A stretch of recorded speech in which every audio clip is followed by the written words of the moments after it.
Doggy says that lady is trying to get rid of Grandma. My daughter said this right after playing with the family dog at my parents' house. Both I and my sister-in-law, who had been called that lady, were taken aback. Hey, what are you saying? I'm so sorry, my daughter. I hurriedly apologized to my sister-in-law, and she replied with a strained smile. Oh, no, don't worry about it. My daughter had always claimed she could talk to the family dog, but I dismissed it as childish imagination. What I was more concerned about at that moment was not upsetting my sister-in-law, who lived with my mother and took care of her. That's incredibly rude, you know? I scolded my daughter, but she pouted and said, But Doggy really did say that. And then, as she continued speaking, her words shocked me even more. My name is Amelia. I'm currently raising my 5-year-old daughter. That day, I had brought her to visit my parents' house because I heard my mother was not feeling well. At my parents' house, my mother lives with my brother, his wife, and their pet poodle. My mother is never lonely with such a lively household. The house is in my mother's name. My father has already passed away, but he left behind enough wealth to ensure my mother is comfortable in her old age. By the way, the poodle my daughter claims she can talk to is named Max.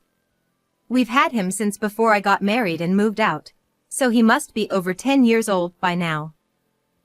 In human years, that would make him somewhere in his 50s or 60s. My daughter Kate adores Max and always looks forward to playing with him. This time was no different. While I was talking with my mother and sister-in-law, Kate was playing with Max. And then she suddenly made that outrageous statement about my sister-in-law trying to get rid of my mother. Carol, I'm so sorry. I'll make sure to talk to my daughter about this. I apologized profusely to my sister-in-law. Carol smiled awkwardly and said, Oh, no, it's fine. Don't worry about it. Although I sensed something off about Carol's response, I was more focused on dealing with Kate. Kate, you need to apologize to Carol. What you said was very rude. I scolded her. Kate, who had been laughing and playing with Max, suddenly got serious. But it's true. Doggy really said that. She pouted. And then she began to relay more shocking information she claimed to have heard from the dog. Listen, it's a secret. Kate whispered, making sure my mother and Carol couldn't hear. That lady is putting something weird in Grandma's food. What? Are you saying Carol is adding something to the food? I asked, bewildered. I don't really know. Doggy said there's a strange smell in Grandma's food, and every time it's there, Grandma feels sick. This revelation stunned me because my mother had been inexplicably ill and had been rushed to the hospital multiple times recently. Can Max tell when this happens? I asked Kate, half believing, half doubting. Kate seemed to ask the same question to Max and then said, Well, when it gets dark, and it's the day they serve meatloaf. Does Doggy know what meatloaf is? Doggy understands human words. He remembers because that lady always says, Today's meatloaf day, every time. Kate continued talking to Max, and then she shared more disturbing information. On meatloaf days, the strange smell is always there, and it's getting stronger. Doggy says Grandma is getting weaker. The day before yesterday, lots of people came and took Grandma away. The day before yesterday. My mother had indeed been taken to the hospital by ambulance. The lots of people were likely the paramedics. This recent hospitalization was why I had come to visit. The hospital had done food allergy tests but found no cause, dismissing it as a coincidence. But this seems too coincidental to be random. Could Kate really be talking to the dog? But I still couldn't fully believe it. Then Kate continued. Doggy has something to say. Doggy heard Uncle and Aunt talking. They don't think a dog can understand human words, so they talk about everything in front of Doggy. And what did they talk about? I asked, growing more alarmed. Kate relayed that she had overheard them plotting something. They want Grandma's inheritance. What's inheritance? You mean inheritance? I gasped. A 5-year-old wouldn't know about inheritance. Could this strange story be true? My mother did have an inheritance from my father, enough to ensure her comfort in old age, including the house and land. But the idea that my kind sister-in-law would harm my mother was hard to believe. I felt confused and couldn't dismiss my daughter's story as mere fantasy. Doggy loves Grandma and wants to help her. Doggy wants you to do something. Kate pleaded. Help Grandma? Yes, we must help her. I decided, still skeptical but willing to trust Kate and Max. So, I just said earlier that lady was trying to get rid of Grandma, right? If we don't act fast, that lady might hide the evidence. I'm sorry, Doggy, for giving us away. Kate finally realized that because of her actions, her beloved Grandma is in danger, and she's now in tears. Is Grandma going to die? Kate asked, almost in tears. No, we'll make sure she's safe. I reassured her. Anyway, as Kate said, we need to act immediately to prevent any tampering with evidence. I need to stop Carol and my brother's conspiracy. Carol had left the room, so I decided to act quickly to find the supposed poison in the kitchen. When I arrived, Carol was rummaging around. What are you doing, Carol? Oh, Amelia, just organizing the kitchen. There's so much clutter. She looked uneasy, like she had been caught doing something she shouldn't. Let me help. It must be hard to do it alone. No, you're a guest. We're family, not guests. We should help each other. I insisted, starting to help despite her protests. If Carol is poisoning my mother, the poison must be here in the kitchen. I began to chat with Carol to gather information. I'm sorry for the trouble my mother is causing. She was hospitalized the other day. Yes, the day before yesterday. We're worried about her health. Carol seemed genuinely concerned, not like someone plotting harm. Then Max barked and rushed into the kitchen, sniffing at a trash bag. Hey, Max, stay out of the kitchen.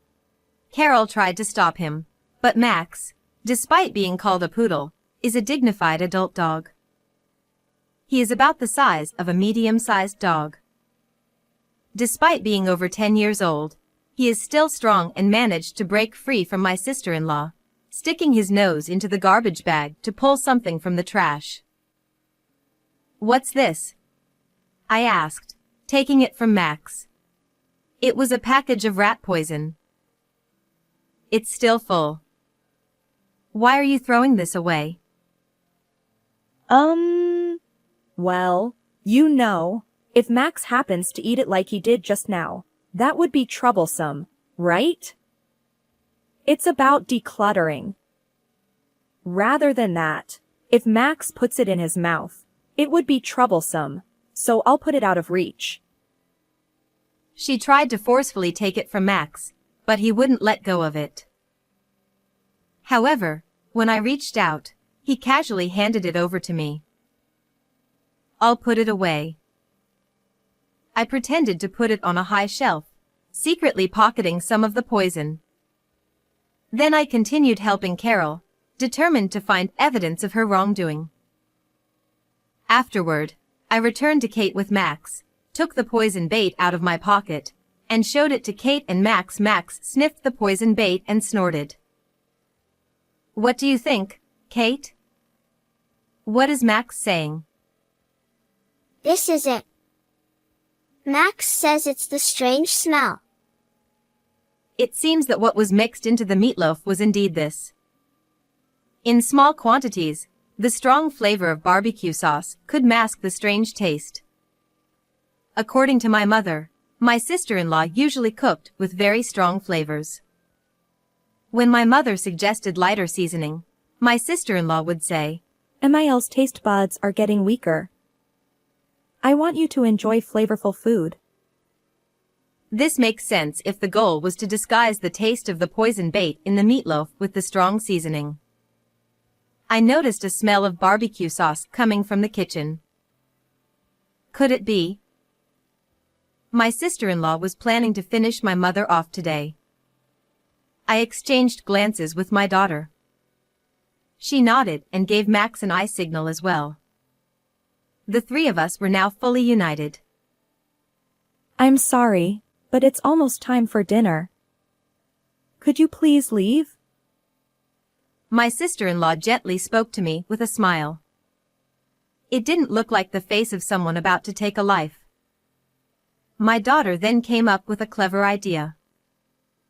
Hey, that smell is meatloaf, right? I want to eat it too. That's right. Since we're here, why don't we stay over? Yay!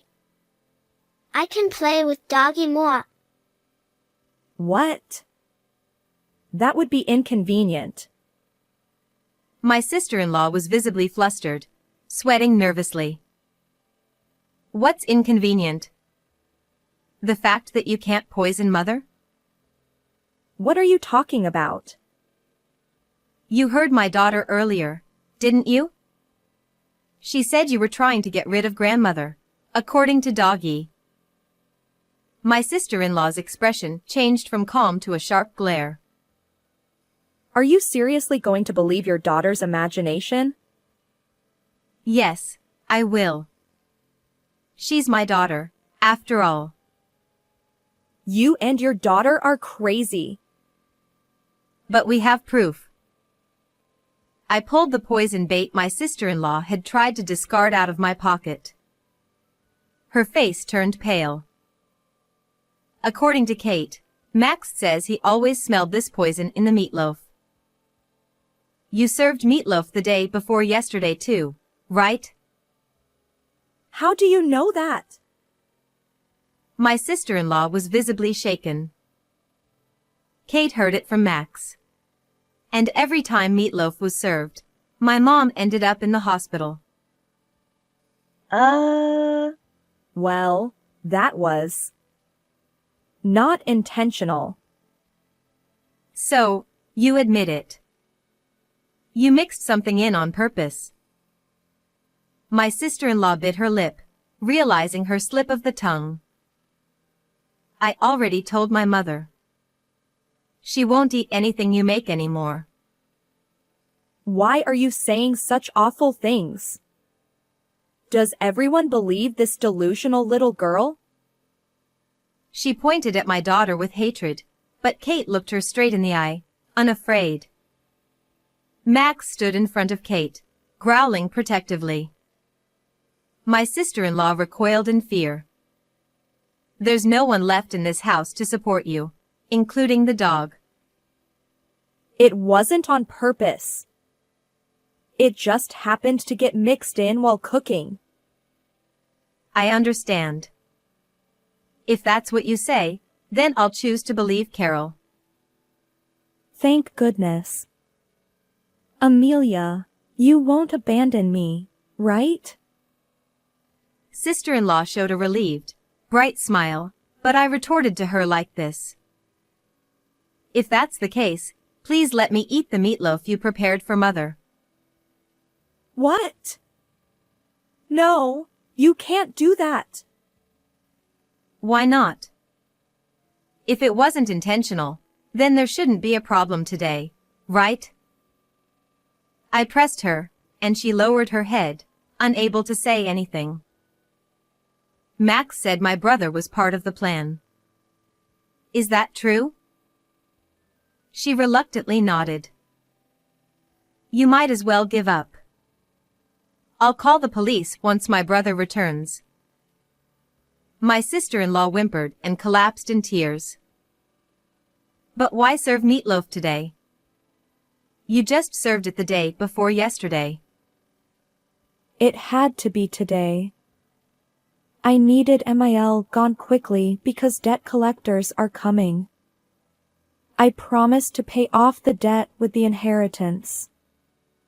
That's why. She wailed, sobbing for her selfish reasons. I looked down at her in disbelief. She tried to kill my mother for something like that. Unforgivable. I've recorded our conversation. There's no escaping now.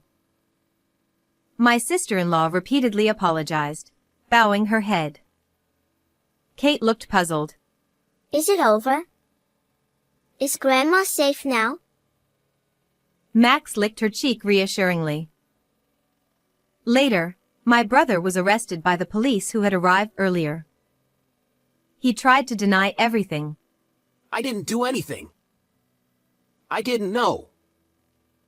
But my sister-in-law, furious at being betrayed, confessed their conspiracy, and they both ended up behind bars. My mother was incredibly grateful. She said, If anything happens to me, all the inheritance goes to Amelia and Kate. Kate cheered as if she had just received candy. Thank you, Mom. But you have to live a long time. Yeah, Doggy would be sad if you left. Max barked in agreement. Our laughter echoed in the now peaceful house. How did you like this story? Don't forget to subscribe to our channel. See you in the next video.